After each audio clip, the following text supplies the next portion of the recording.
Welcome back to my channel. This is Shivanshu. इस video में मैं आपके साथ एक ऐसे स्टॉक के रिजल्ट डिस्कस करने जा रहा हूं जिसके रिजल्ट तो बहुत अच्छे आए हैं, बट उस स्टॉक्स में ना आज की डेट में बहुत प्रेशर आया है, उसमें बहुत सेलिंग हुई है जिसके कारण वो 2% स्टॉक आज डाउन है।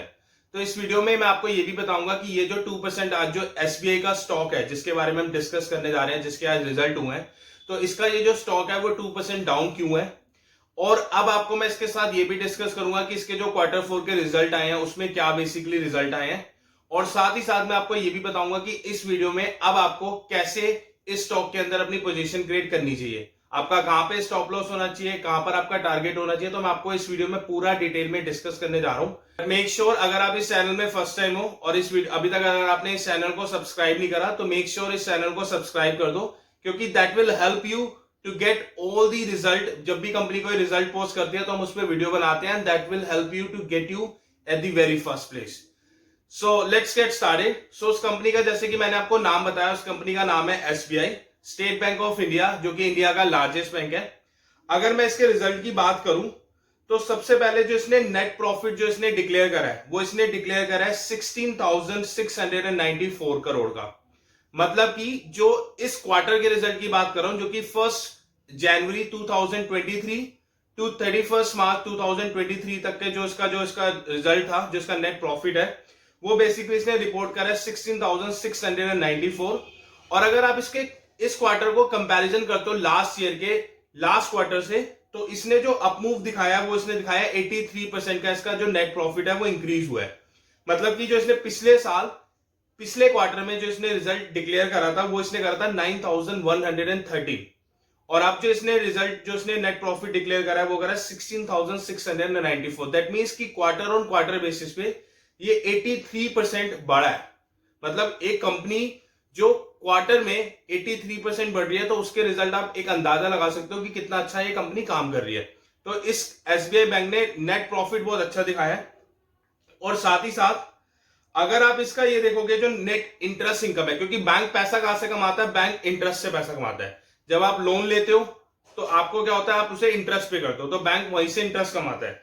तो अगर आप इसका इंटरेस्ट देखोगे जो ईयर ऑन ईयर इसने जो इंक्रीज करा है, जैसे कि मैंने आपको जो नेट प्रॉफिट बताया था वो तो मैंने आपको क्वार्टर ऑन क्वार्टर बेसिस बताया था, बट अगर आप इसका ये देखोगे जो इसने ईयर ऑन ईयर जो इसने नेट इंटरेस्ट इनकम कमाई है वो भी इसने 29.5% इसकी इंक्रीज हुई है।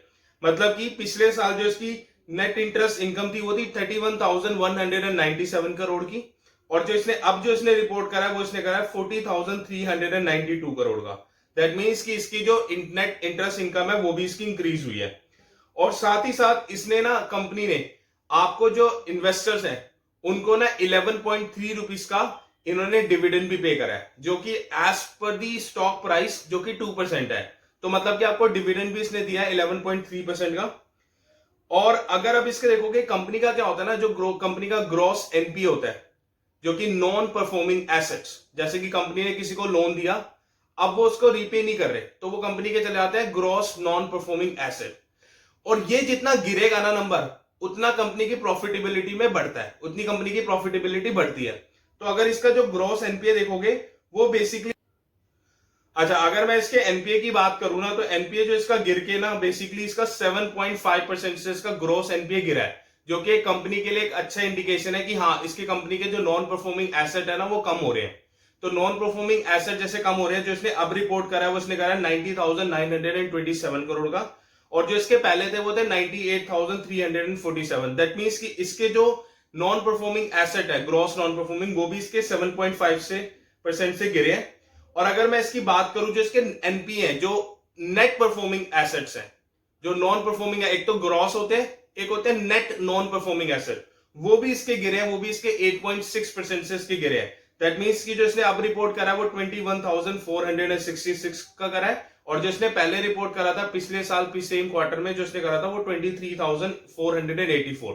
दैट मीन्स कि इसकी नेट इंटरेस्ट इनकम जो बढ़नी चाहिए वो बढ़ रही है, नेट प्रॉफिट वो बढ़ना चाहिए वो बढ़ रहा है, जो ग्रॉस एनपीए जो कम होने चाहिए वो कम हो रहे हैं, और जो नेट एनपीए जो कम होने चाहिए वो भी इसके कम हो रहे हैं। तो दैट मीन्स कि कंपनी बहुत अच्छा काम कर रही है, प्रॉफिट भी बढ़ा रही है, अपने डेट कम कर रही है जो कंपनी लेती है, सब चीजें इस कंपनी का पॉजिटिव है। बट अब आपको यह समझना होगा कि इस कंपनी ने जब 11.3% का डिविडेंड भी इसने एक इन्वेस्टर्स को दिया है, बट स्टिल जो स्टॉक का प्राइस है वो क्यों गिर रहा है? मैं आपको इसका ना सिंपल सा लॉजिक बताता हूं। क्योंकि क्या होता है कि ना जब कंपनी का कोई भी रिजल्ट आने वाला होता है तो उससे पहले जो एनालिस्ट होते हैं ना वो एक अनुमान लगाते हैं कि कंपनी का जो रिजल्ट आएगा वो कैसा होगा। अगर रिजल्ट जो उन्होंने एक्सपेक्ट करा था और ऑलमोस्ट वही रिजल्ट आता है तो कंपनी में ना एक थोड़ा सा ना कंपनी में प्रॉफिट बुकिंग इनिशिएट हो जाती है। तो ये एक्सपेक्टेड था, इट्स नॉट समथिंग कि यहाँ पे कि मतलब जैसे कंपनी ने जो रिजल्ट अपलोड करा है तो उससे अब कंपनी के रिजल्ट तो अच्छा है तो स्टॉक का प्राइस बढ़ना चाहिए। कंपनी अच्छा कर रही है, स्टॉक का प्राइस बढ़ेगा, बट जो इमीडिएट रिएक्शन होता है ना वो मोस्ट ऑफ द टाइम यही होता है कि जब कंपनी जो एक्सपेक्ट करते हैं, क्योंकि इन्होंने जो एनालिस्ट है उन्होंने एक्सपेक्ट करा था कि इसका 15,000 करोड़ का इसका नेट ये जो नेट प्रॉफिट होना चाहिए, तो ऑलमोस्ट इसने 16,000 दिया जो कि ऑलमोस्ट सेम है। तो इसका क्या हुआ है कि जो जो मार्केट में ना सेंटीमेंट होते हैं वो बेसिकली प्रॉफिट बुकिंग पे आ जाते हैं, तो प्रॉफिट बुकिंग हुई है, इसी के कारण जो स्टॉक का प्राइस है ना वो गिरा है।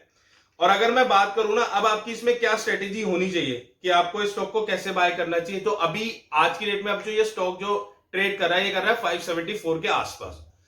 अब इसका जो इमीडिएट जो आपको सपोर्ट लेवल है वो इसका है ऑलमोस्ट आपका 560 पे, और जो इसका रेजिस्टेंस लेवल है वो है आपका 620 पे।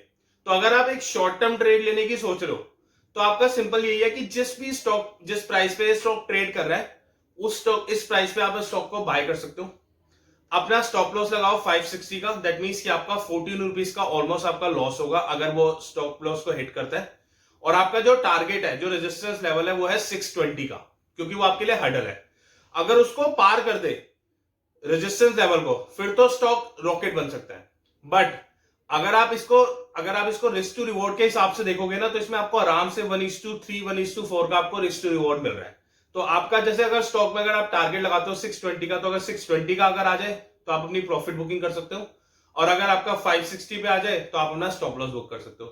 तो अभी के लिए ये स्ट्रेटेजी रहेगी, और that's all from my side. अगर आपको इस वीडियो से कुछ इंफॉर्मेशन मिली हो और अगर ये वीडियो आपके लिए इंफॉर्मेटिव रही हो तो मेक श्योर इस वीडियो को लाइक करो एंड मेक श्योर इस चैनल को सब्सक्राइब तो कर ही दो, क्योंकि आपको ना सारे कंपनी के जैसे रिजल्ट पोस्ट कर दिया ना वो आपको सबसे पहले हम आपको अपलोड कर देते हैं। तो इस चैनल के साथ बनी रही है, और that's all from my side. Thank you very much and I will see you in the next upcoming video. Thank you.